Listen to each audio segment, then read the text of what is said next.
Quick IAS compose your dream. Hello दोस्तों, कोई कैसे में आपका स्वागत है। 69 बीपीएससी का जो पेपर है वो 30 सितंबर को है और हमारे चैनल द्वारा संभावित क्वेश्चन की हम लोग चर्चा कर रहे हैं। आज हम लोग भौतिक विज्ञान फिजिक्स के वो क्वेश्चन देखेंगे जो एग्जाम में संभावित क्वेश्चन आपसे पूछे जा सकते हैं 69 बीपीएससी पेपर में। ठीक है, आज ये मैराथन क्लास की सेकेंड क्लास है और इसी तरह की क्लास आपको बायो की भी और इसके अलावा जो है आपकी केमिस्ट्री और फिजिक्स सबकी क्लास आपको लगातार मैराथन मिलती रहेगी, टॉपिक वाइज ही मिलती रहेगी। आप लोग चैनल को सब्सक्राइब कर लीजिएगा, बेल आइकन को प्रेस कर लीजिएगा जिससे इस तरह की क्लास आपको लगातार मिलती रहे।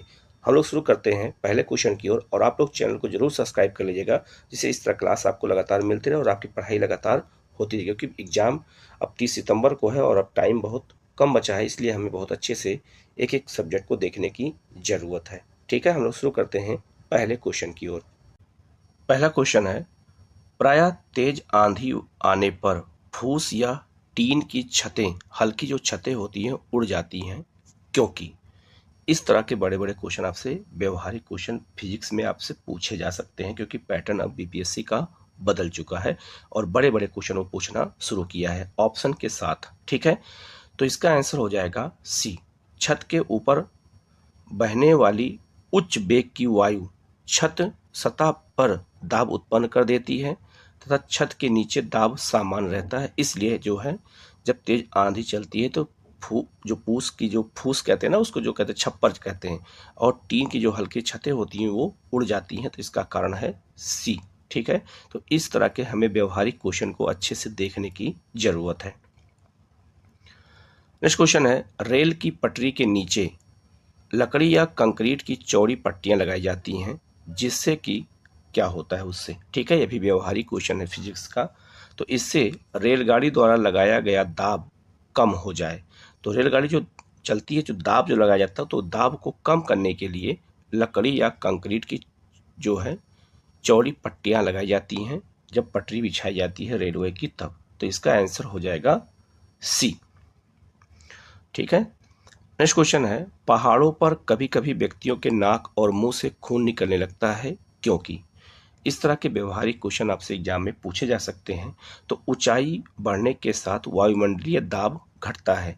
जब हम ऊंचाई पे जाते हैं तो वायुमंडलीय दाब कम होता है, प्रेशर घटता जाता है, इसीलिए लोगों के मुंह से जो है और नाक से खून निकल आते हैं। और हवाई जहाज़ों में लोग जब उड़ान भरते हैं तो कभी कभी ऐसी स्थिति वहाँ भी उत्पन्न हो जाती है, जब ऊंचाई पर हवाई जहाज़ जाता है तो लोगों के जो है मुंह से और नाक से खून निकलने लगते हैं। तो वायु दाब कम होने के कारण ऐसा होता है, क्योंकि हमारे ऊपर वायु दाब का प्रेशर होता है, जितने व्यक्ति होते हैं सब पे वायु दाब का प्रेशर होता है, इसीलिए जो है मैदानी क्षेत्रों में नाक और मुंह से खून नहीं निकलते हैं, तो वो वायु दाब का ही सारा कमाल होता है। ठीक है, तो इसका आंसर हो जाएगा सी। नेक्स्ट क्वेश्चन है, हवाई जहाज में फाउंटेन पेन से स्याही बाहर निकल आती है क्योंकि। बिल्कुल एकदम वैसे ही ये क्वेश्चन पूछा गया है, तो इसका आंसर वही है, ऊंचाई बढ़ने से वायुदाब में कमी आना। तो इस तरह के क्वेश्चन व्यवहारिक आपसे एग्जाम में पूछे जा सकते हैं। तो हवाई जहाज में जब हम जाते हैं तो जो फाउंटेन पेन होता है उसकी स्याही निकल आती है, क्योंकि वहाँ भी वही स्थिति होती है कि वहाँ वायुदाब की कमी हो जाती है, यही कारण जो है फाउंटेन पेन से स्याही बाहर निकल आती है। ठीक है, ऐसे ही व्यवहारिक क्वेश्चन अब पूछने लगे हैं, तो इसलिए हमें इसको प्रैक्टिस करना बेहद जरूरी है। नेक्स्ट है, यदि पृथ्वी का द्रव्यमान वही रहे और त्रिज्या 1% कम हो जाए तब पृथ्वी के तल पर जी का मान क्या होगा। जी का मतलब गुरुत्वाकर्षण का मान क्या होगा, 2% बढ़ जाएगा। तो इसका आंसर हो जाएगा बी। ठीक है, इस तरह के व्यवहारिक क्वेश्चन आपसे पूछे जा सकते हैं। नेक्स्ट है, ऊंचाई की जगहों पर पानी 100 सेंटीग्रेड के नीचे तापमान पर क्यों उबलता है, जबकि आपको पता है कि पानी जो है 100 सेंटीग्रेड तापमान पर ही उबलता है, लेकिन पहाड़ों पर और खासकर ऊंचाई क्षेत्रों में 100 सेंटीमीटर के नीचे ही पानी उबलने लगता है। क्या कारण है, तो क्योंकि वायुमंडलीय दाब कम हो जाता है अतः उबलने का बिंदु नीचे आ जाता है। तो इसका आंसर हो जाएगा ए। ठीक है, तो वायु दाब का ही सारा खेल होता है, तो यहां से व्यवहारिक क्वेश्चन आपसे एग्जाम में पूछे जा सकते हैं। नेक्स्ट है, साबुन के बुलबुले के अंदर का दाब क्या होता है। जो साबुन के बुलबुले होते हैं तो उन बुलबुलों के अंदर का दाब क्या होता है। ठीक है, ये बहुत ही महत्वपूर्ण क्वेश्चन है और इसका भी वही है, वायुमंडलीय दाब से अधिक होना। वायुमंडलीय जो दाब प्रेशर पड़ता है, तो वायुमंडल का जब प्रेशर पड़ता है उस पर, तो ऐसी स्थिति में क्या होता है कि वायुमंडलीय दाब अधिक होने के कारण बुलबुला ऊपर की ओर भागते हैं। ठीक है, तो इसका जो आंसर हो जाएगा ए। ठीक है, इसी तरह के क्वेश्चन हमें अच्छे से प्रैक्टिस करके एग्जाम में जाना है। नेक्स्ट है, हम दलदली सड़कों पर क्यों फिसलते हैं? जो दलदली सड़कें होती हैं, हम उस पर क्यों फिसल जाते हैं? ठीक है, तो घर्षण की कमी होने के कारण हम वहाँ फिसल जाते हैं। याद रखिएगा, ये भी बहुत ही महत्वपूर्ण क्वेश्चन है। ठीक है, बिल्कुल व्यवहारिक है। नेक्स्ट है, जब बैरोमीटर का पारा अचानक गिर जाए तो वह किस बात का घोतक होता है? बहुत ही महत्वपूर्ण क्वेश्चन है। तो आंधी या झंझावत की संभावना होती, आंधी या तूफान आने की संभावना होती है जब बैरोमीटर का पारा अचानक गिर जाता है। याद रखिएगा, जब बैरोमीटर का पारा जो होता है धीरे धीरे ऊपर उठता है तो मौसम साफ होने की घटना होती है। जब बैरोमीटर का पारा धीरे धीरे नीचे की ओर आता है तो वर्षा होने की संभावना होती है। लेकिन जब बैरोमीटर का पारा अचानक गिर जाए तो इसका मतलब है आंधी या तूफान आने की संभावना है। तो इसका आंसर हो जाएगा सी। नेक्स्ट क्वेश्चन है, हाइड्रोजन से भरा हुआ पॉलीथीन का एक गुब्बारा पृथ्वी के तल से छोड़ा जाता है तो वायुमंडल के ऊपर जाने पर क्या होगा? तो वायुमंडल के ऊपर जाने पर क्या होगा? गुब्बारे के अमाप में वृद्धि हो जाएगी, गुब्बारे का आकार बढ़ जाएगा। तो इसका आंसर हो जाएगा सी। ठीक है, नेक्स्ट क्वेश्चन है, समतल की अपेक्षा पर्वतों पर सांस लेना क्यों कठिन होता है? समतल मतलब मैदान की अपेक्षा पर्वतों पर सांस लेना कठिन क्यों होता है? ऐसे ही क्वेश्चन आपसे व्यवहारिक पूछा जाएगा। तो ऊंचाई के बढ़ने पर वायुदाब घट जाता है और ऑक्सीजन की आवश्यकता बढ़ जाती है। ठीक है, और ऊपर जाने पर जो वायुदाब कम हो जाएगा तो ऑक्सीजन भी कम हो जाएगी, तो ऑक्सीजन की आवश्यकता बढ़ जाती है। इसीलिए जो लोग पर्वतों पर जाते हैं वो जो है ऑक्सीजन का सिलेंडर साथ लेके जाते हैं। तो इसका आंसर हो जाएगा ए। नेक्स्ट क्वेश्चन है, उड़ान से पहले हवाई जहाज दौड़ मार्ग पर दौड़ाया जाता है। मतलब कि जब हवाई जहाज उड़ता है तो वो तेजी से उड़ाया क्यों जाता है? आप इस मैप के थ्रू समझ सकते हैं। तो वो तेजी से दौड़ता क्यों है, ये पूछा जा रहा है क्वेश्चन। तो कार्यकारी वायुदाब बढ़ाने के लिए। तो इसका आंसर हो जाएगा बी। जब वायुदाब तेजी से बढ़ेगा तो तेजी से क्या होगा? उड़ान भर लेता है। तो इसका आंसर हो जाएगा बी। ऐसे ही क्वेश्चन आपसे एग्जाम में पूछा जाएगा। ठीक है, नेक्स्ट क्वेश्चन है, हाइड्रोजन से भरा रबड़ का गुब्बारा वायु में ऊपर जाकर फट जाता है क्योंकि? तो हाइड्रोजन से अगर भरा कोई रबड़ का गुब्बारा है और वो जब वायु में ऊपर जाता है तो फट जाता है, ऐसा क्यों? तो वायु दाब घट जाता है, वायु दाब के घटने के कारण ही वो गुब्बारा फट जाता है। तो इसका आंसर हो जाएगा सी। नेक्स्ट है, प्रेशर कुकर में खाना कम समय में पकता है क्योंकि? तो यहाँ भी वही वायुदाब का सारा खेल है। तो प्रेशर कुकर में खाना कम समय में क्यों पकता है? क्योंकि यहाँ वायुदाब क्या हो जाता है? बढ़ जाता है।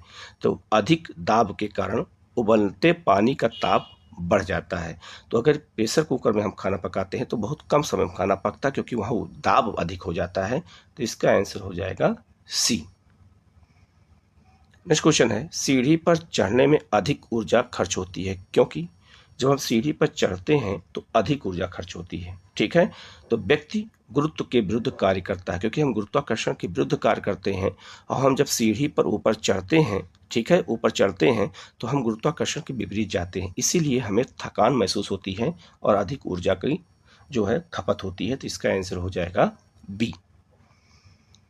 नेक्स्ट क्वेश्चन है, निम्नलिखित में से कौन सा नियम इस कथन को वैध ठहराता है कि द्रव का ना तो सृजन किया जा सकता है और ना ही विनाश किया जा सकता है? ये कौन सा नियम कहता है? ठीक है, तो इसका जो आंसर है यह है ए, ऊर्जा संरक्षण का नियम। ठीक है, तो इसका आंसर हो जाएगा ए। नेक्स्ट क्वेश्चन है, स्वचालित वाहनों में द्रव चालित ब्रेकों का इस्तेमाल वस्तुतः किस नियम का सीधा जो है अनुप्रयोग है? तो जो हम द्रव चालित ब्रेक लगाई जाती हैं स्वचालित वाहनों में, तो उसके लिए जो है कौन सा नियम फॉलो होता है? पास्कल का नियम। तो इसका आंसर हो जाएगा ए। ठीक है, नेक्स्ट है, साइकिल चलाने वाला मोड़ देते समय क्यों झुकता है? जब कोई साइकिल चलाता है तो मोड़ आने पर वो झुक क्यों जाता है? ठीक है, तो वह झुकता है ताकि गुरुत्व केंद्र आधार के अंदर बना रहे, वह उसे गिरने से बचाएगा। तो इसका आंसर हो जाता है बी। ठीक है, इस तरह के व्यवहारिक क्वेश्चन आपसे पूछे जाएंगे। नेक्स्ट है, कोई साइकिल सवार किसी मोड़ में घूमता है तो वह, अगर कोई साइकिल सवार कहीं जा रहा है, अगर वो घूमता है तो किधर की ओर उसका झुकाव होगा? तो अंदर की ओर वह झुकता है। ठीक है, वो अंदर की ओर उसका झुकाव हो जाता है जब कोई साइकिल से किसी मोड़ पर घूमता है तो इसका आंसर हो जाएगा बी। नेक्स्ट क्वेश्चन है, जब दूध को प्रबल ढंग से माया जाता है तो उसमें क्रीम किस कारण से अलग हो जाता है? जब हम दूध को मथते हैं तो किस कारण से उसकी क्रीम अलग हो जाती है? अपकेंद्रीय बल के कारण। तो इसका आंसर हो जाएगा ए। बिल्कुल व्यवहारिक क्वेश्चन है, इसलिए इसको बहुत अच्छे से याद करना। नेक्स्ट है, वॉशिंग मशीन का कार्य सिद्धांत क्या है? वॉशिंग मशीन किस कार्य सिद्धांत पर काम करता है? अपकेंद्रण बल पर। तो इसका आंसर हो जाएगा सी। नेक्स्ट है, चंद्रमा पर वायुमंडल नहीं होने का क्या कारण है? चंद्रमा पर वायुमंडल नहीं है तो इसका क्या कारण है?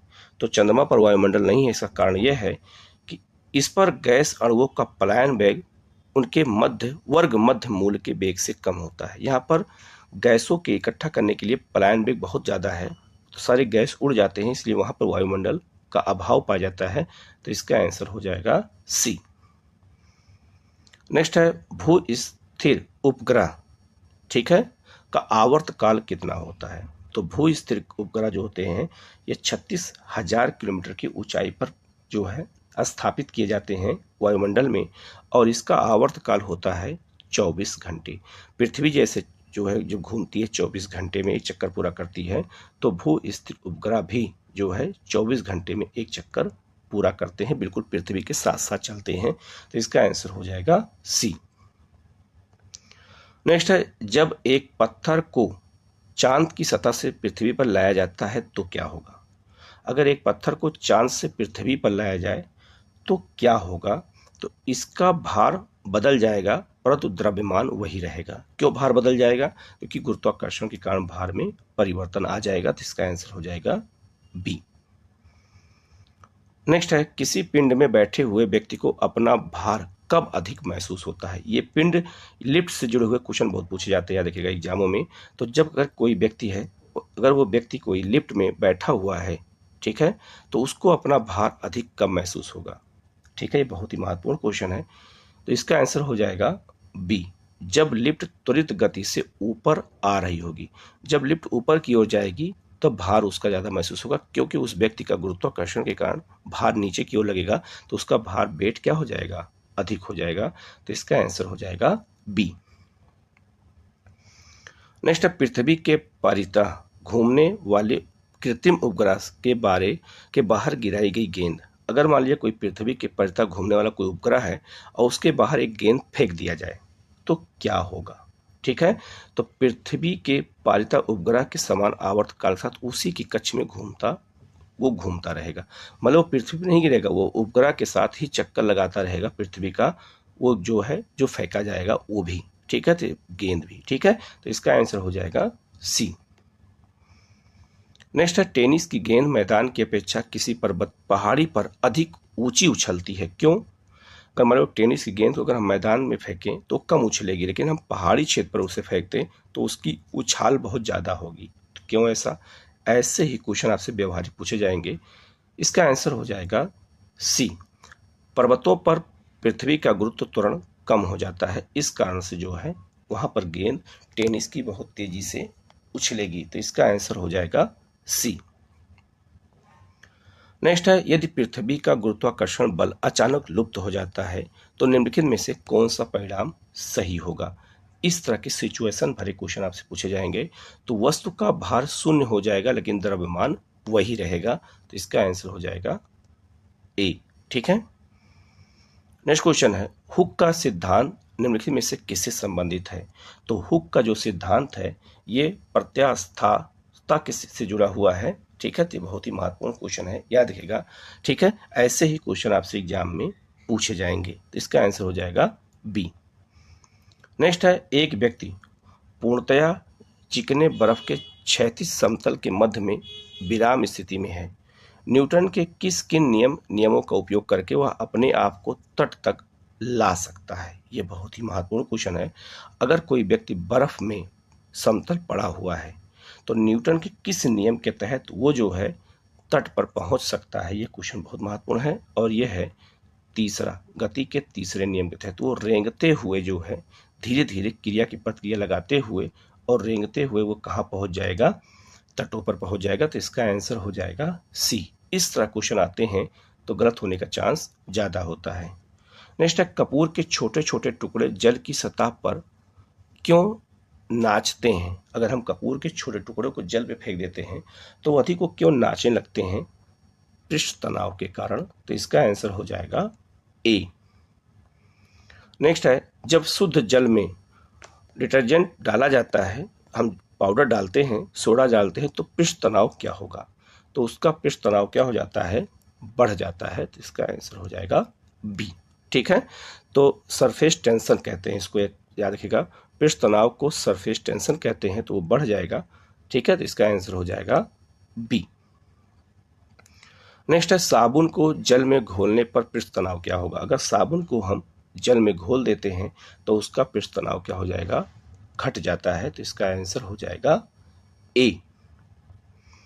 नेक्स्ट है, यदि केस नली का व्यास दुगना कर दिया जाए तो उसमें चढ़ने वाले जल सतह की ऊंचाई क्या हो जाएगी? ठीक है, ये भी बहुत महत्वपूर्ण है, आधी रह जाएगी। तो इसका आंसर हो जाएगा बी। ठीक है, तो इसका आंसर क्या हो जाएगा? बी। तो इस तरह के क्वेश्चन व्यवहारिक आपसे एग्जाम में पूछे जा सकते हैं।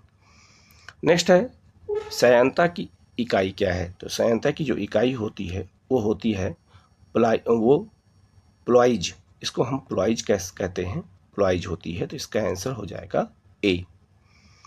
नेक्स्ट है, लैंप की बत्ती में तेल किसके कारण ऊपर चढ़ता है? जो लैंप होता है तो उसकी जो बत्ती होती है, उसमें जो बत्ती लगी होती है उसमें तेल ऊपर की ओर चढ़ता, तभी दीपक जलता है। तो ऐसा क्यों होता है? तो ये केशिकीय घटना के कारण होता है। तो इसका आंसर हो जाएगा बी। नेक्स्ट है, पानी में लोहे की सुई डूब जाती है लेकिन जहाज तैरता रहता है, यह किस सिद्धांत पर आधारित है? ये क्वेश्चन एनसीईआरटी बेस्ड क्वेश्चन है सारे, और ये बहुत ही महत्वपूर्ण है। और इसका जो आंसर है वो हो जाएगा आर्किमिडीज के सिद्धांत के द्वारा। जितना पानी वो हटाया जाता है जो नाव के द्वारा, जहाज के द्वारा, उतने में ही वो रहता है। तो इसका ये आर्किमिडीज का सिद्धांत है। तो इसका आंसर हो जाएगा बी। नेक्स्ट है, आर्किमिडीज का सिद्धांत निम्नलिखित में से किससे संबंधित है? ये भी बहुत महत्वपूर्ण क्वेश्चन है और ये संबंध है किससे? पलवन के नियम से। ठीक है, तो इसका आंसर हो जाएगा ए। नेक्स्ट क्वेश्चन है, पहिए में बाल वेयरिंग जो लगाई जाती है उसका कार्य क्या होता है? पहिए में वेयरिंग होती है ना, तो उसका काम क्या होता है? तो स्थैतिक घर्षण को गतिज घर्षण में बदल देता है। जो स्थैतिक घर्षण होता है उसको गतिज घर्षण में बदलने का काम करता है, इसीलिए पहिए आसानी से तेजी से चलते हैं। तो बेयरिंग का उपयोग उसमें जो किया जाता है वो इसीलिए किया जाता है। तो इसका आंसर हो जाएगा आपका सी। नेक्स्ट है, पानी के एक गिलास में एक बर्फ का टुकड़ा तैर रहा है। जब बर्फ पिघलती है तो पानी के सतह पर क्या प्रभाव पड़ेगा? बिल्कुल व्यवहारिक है, उतना ही रहेगा, उस पर कोई प्रभाव नहीं पड़ेगा और इस पर भी आर्किमिडीज का सिद्धांत ही लागू होता है।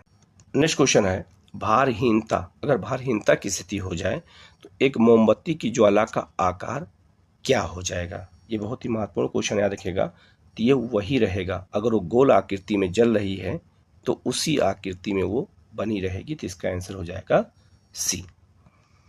नेक्स्ट है, ऊर्जा संरक्षण का आशय क्या है? तो ऊर्जा संरक्षण का आशय यह है, तो ऊर्जा का ना तो सृजन हो सकता है और ना ही विनाश हो सकता है। ऊर्जा केवल एक रूप से दूसरे रूप में बदल सकती है। तो इसका आंसर हो जाएगा सी। तो ऊर्जा संरक्षण का नियम यही है। इसका आंसर है सी। नेक्स्ट है, पास्कल इकाई क्या है? तो पास्कल इकाई किसकी होती है? तो यह होती है दाब की। तो इसका आंसर हो जाएगा बी। नेक्स्ट है, क्यूसेक से क्या नापा जाता है? तो क्यूसेक से हम क्या नापते हैं? ये बहुत महत्वपूर्ण है, जल का बहाव। देखा होगा अक्सर डैम से जब पानी छोड़ा जाता है तो पेपर में आता है हमेशा कि इतना क्यूसेक पानी छोड़ा गया। ठीक है, तो ये बहुत ही महत्वपूर्ण क्वेश्चन, याद रखिएगा। क्यूसेक में पानी के बहाव को नापा जाता है। तो इसका आंसर हो जाएगा सी।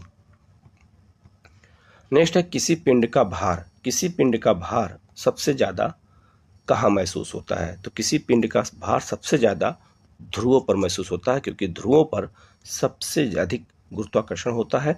तो किसी का गुरुत्वाकर्षण अगर अधिक होगा तो किसी भी वस्तु का जो भार होगा वो बढ़ जाएगा। तो इसका आंसर हो जाएगा बी। नेक्स्ट है निम्नलिखित में से किस स्थान पर जी गुरुत्वाकर्षण का मान सबसे अधिक होगा? इनमें कौन सा ऐसा स्थान है जहाँ पर गुरुत्वाकर्षण का मान सबसे अधिक होगा? पहला है माउंट एवरेस्ट के ऊपर, बिल्कुल नहीं होगा।